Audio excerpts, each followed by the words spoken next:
Olá, meu nome é João Paulo Martinelli e eu sou autor Saraiva Jur.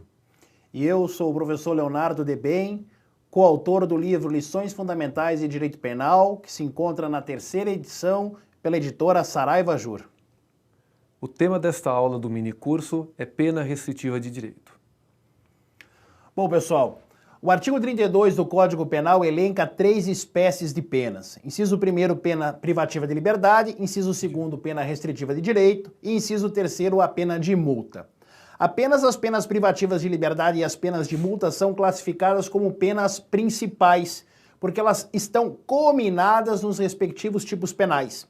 A pena restritiva de direito, ela sempre será uma pena substitutiva, e isto para todos os comportamentos previstos no Código Penal.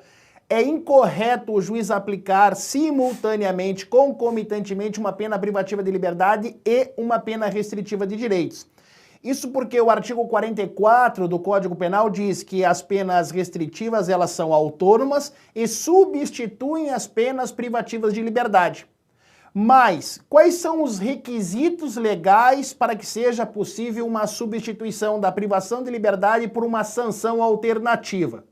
Para responder à pergunta, eu trouxe para vocês mais uma questão da OAB relacionada ao tema da nossa aula. Vamos para a tela, por favor? Quarto exame de ordem unificado, no ano de 2011, o examinador questiona: com relação aos critérios para a substituição da pena privativa de liberdade por restritiva de direitos, assinale a alternativa correta. Vamos então analisar a letra A, B, C e D e verificar então qual é a solução para esta questão.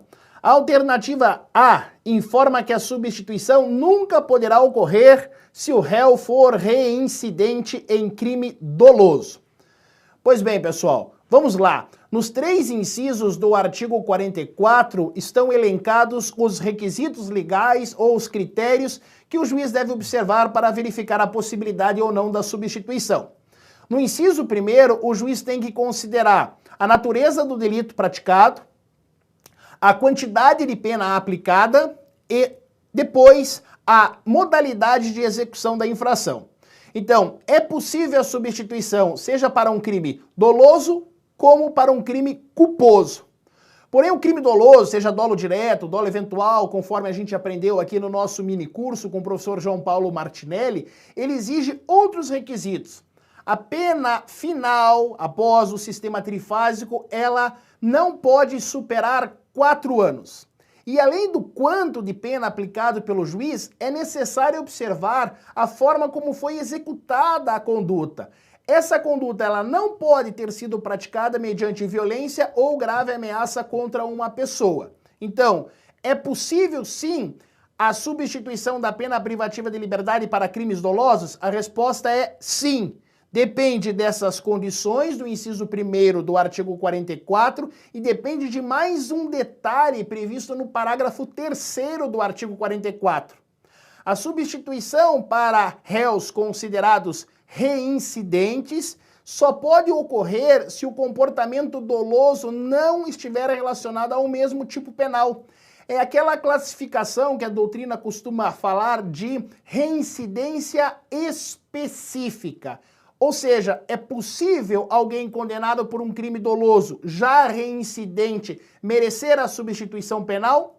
A resposta vai ser dada efetivamente pelo parágrafo 3º do 44. A proibição legal, ou seja, quando nunca poderá ocorrer a substituição, é se o agente for reincidente específico. Então, voltando para a alternativa de letra A alternativa é incorreta porque diz que nunca poderá ocorrer a substituição se o réu for reincidente em crime doloso. Então, tem que tirar aí o nunca. Na letra B, o examinador fala: somente fará jus à substituição o réu que for condenado a pena não superior a 4 anos? A gente já falou sobre isso, essa alternativa está incorreta.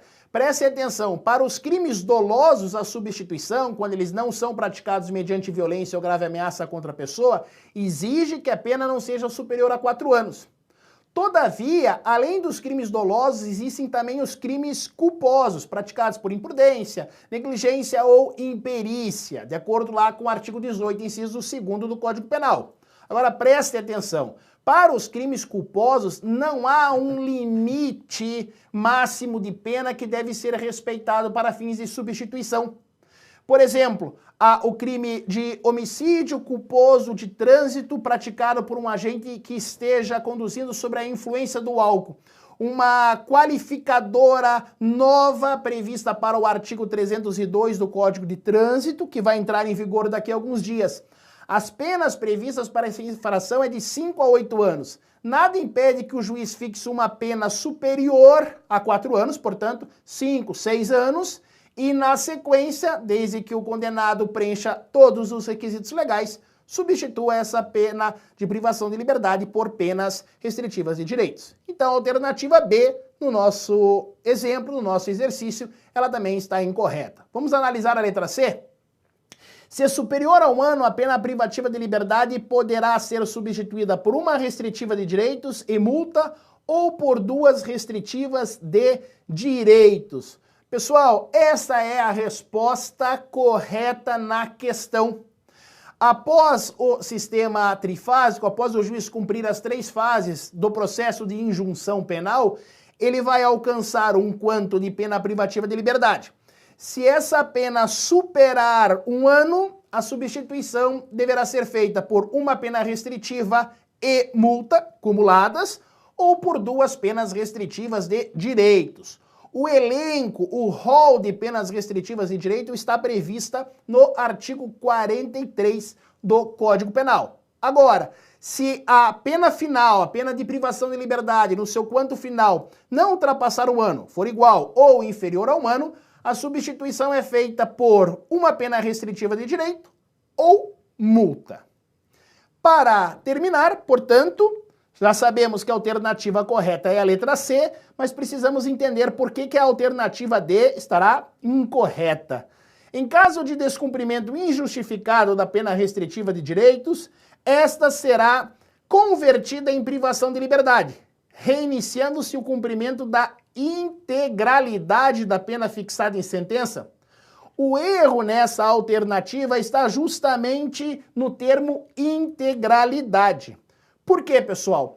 Porque de acordo com o parágrafo 4º do artigo 44, se você, condenado, tiver o benefício da substituição, mas descumprir as exigências, descumprir a pena restritiva ou as penas restritivas que lhe foram impostas, haverá a conversão dessa pena restritiva na pena de privação de liberdade, mas todo o tempo de restrição de direitos que você já cumpriu será levado em consideração. É uma espécie de remissão, digamos assim. Então, você não precisará cumprir todo o quanto de pena que foi imposto pelo juiz, e sim apenas a parte restante.